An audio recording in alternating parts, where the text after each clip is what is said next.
भाई आप सबको एक बार फिर सेठपाल शेरावत की राम राम। और मैं आशा करता हूँ कि आप सब ठीक होंगे। तो बात के एक बार बीरबल के दिमाग में भी ऊद उठी, तो उसने भी पंगा लिया बादशाह से। और पंगा के लिया तो बीरबल के लगा बादशाह से, बादशाह सलामत। कहला हाँ, कहला एक बात बताओ, कहला आपके राज्य में ये जो सूरज है, कहला हाँ, ये पूर्व से क्यों उगा, पश्चिम के से क्यों नहीं उगता। तो बादशाह कहने लगा, कहला बीरबल तेरा दिमाग खराब है, जो मेरे से ऐसे प्रश्न पूछ रहा, ऐसे प्रश्न तो किसी मूर्ख से पूछे जाया करे।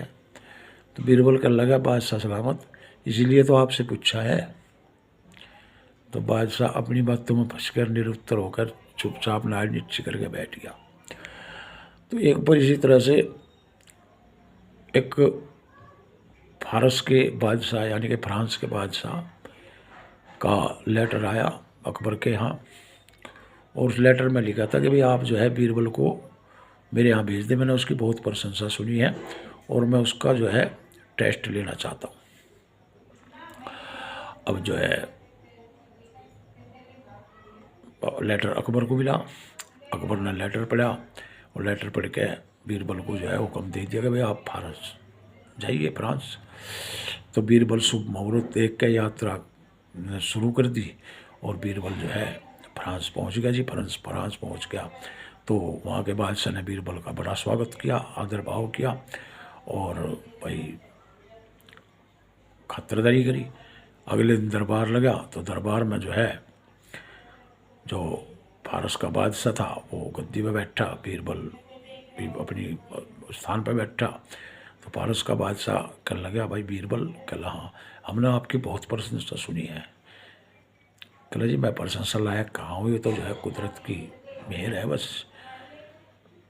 कहला नहीं, आप में बहुत बुद्धि है। कहला जी सब कुदरत की देन है, आप बताओ मैं आपकी क्या सेवा कर सकता हूँ। तो बादशाह कहने लगा, भाई ये बताओ, मैं यहाँ का बादशाह हूँ तो मैं कैसा हूँ, मेरा इकबाल कैसा है।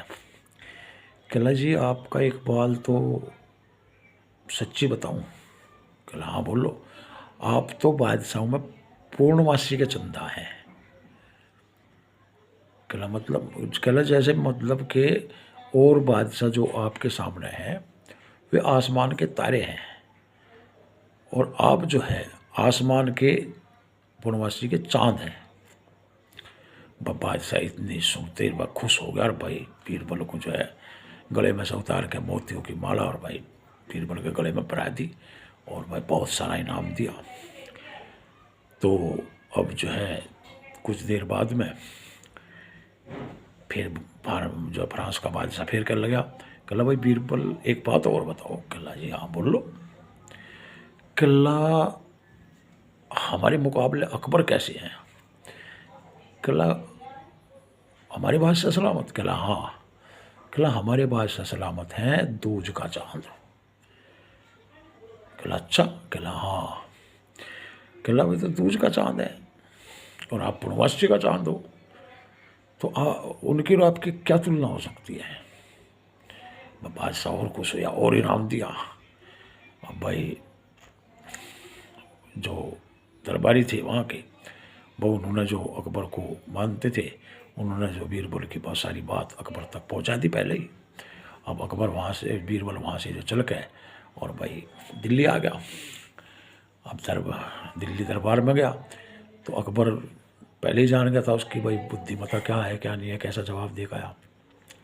लेकिन अकबर ने फिर भी अनजान बनते हुए पूछा, हाँ भाई बीरबल। कहला जी कहो बादशाह सलामत। कहला भाई फ्रांस में क्या क्या हुआ तुम्हारे साथ में।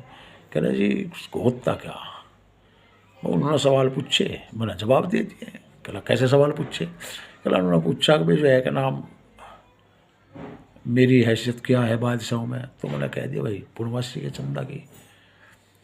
और उसके बाद कहला उसके बाद भाई पूछा भाई तुम्हारे बादशाह अकबर मेरे मुकाबले में कैसे हैं, तो तुमने क्या जवाब दिया। कहला मैंने जवाब दिया कि भाई हमारे बादशाह दूज का चांद है तो बादशाह जो है बनावटी करो दिमाग है, कहला तुमने वहाँ जाके हमारे अपमान किया है और हम तुम्हें वो, कहला बादशाह सलामत इसमें अपमान की बात कहाँ है, कहला और नहीं तो क्या, तुमने उनको पूर्णमासी का चांद बताया और हम जो है क्या नाम उसका क्या कहते हैं उसका दूज का चांद बताया, कहला बादशाह सलामत पूर्णमासी का जो चांद है वो महीने का आखिरी चांद हो गए हैं और उसके बाद में चांद घटता हुआ चला जा। तो मेरे उस कहने का मतलब उसको ये था कि आपका समय नज़दीक है और आपका पतन होता होता होता होता चला जाएगा।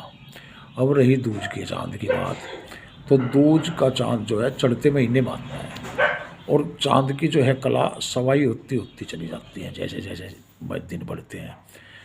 तो मेरा कहने का आशय था कि आप दूज के चांद इसलिए हैं ताकि आपकी जो है उन्नति और वृद्धि आपके उसमें धीरे धीरे चढ़ती कला पे हो। और बादशाह खुश हो गया, सारे दरबारी खुश हो गए, जो बीरबल के जलने वाले थे वे दाढ़ी नीची कर उसकी तरफ को टेढ़े टेढ़े देखा। तो भाई ऐसा था बीरबल।